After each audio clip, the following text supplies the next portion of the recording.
when you're taking the BHB. So in any format, in the case of let's say this drink, if I drink this,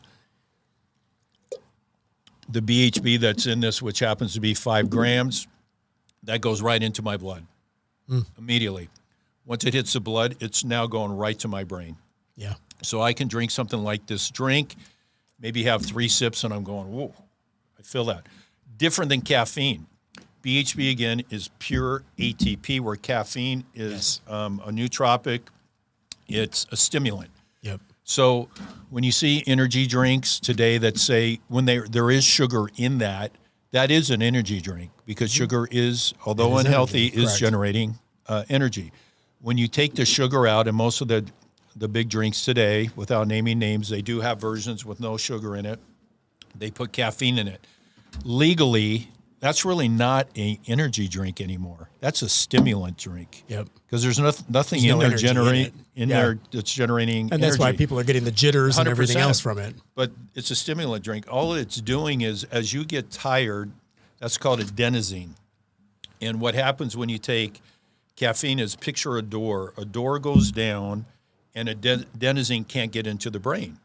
It's not going away. It's just not going in right now, so you're not tired. But what happens, that adenosine keeps backing up, and what happens when that door goes down? All of a sudden, that adenosine hits you. Rushes through. And that's when you have the crash.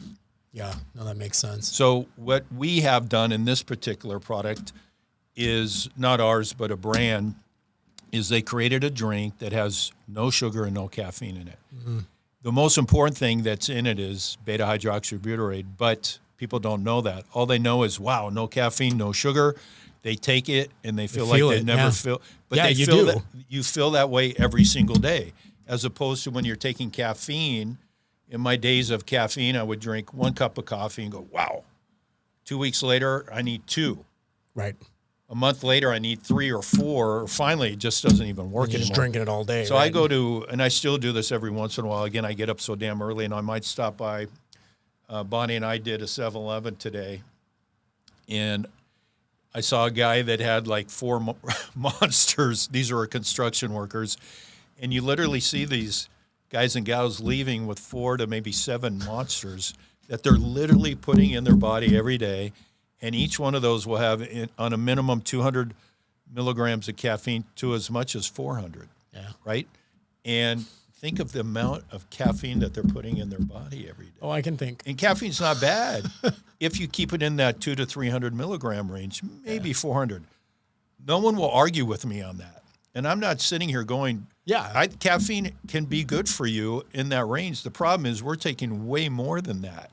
Mm-hmm. And here's an interesting thing we learned that I'll tell somebody will come up with a great idea. We haven't done it. Is pre-workouts are loaded with caffeine. Yeah. Loaded. Anywhere from 200 to 400 milligrams per serving.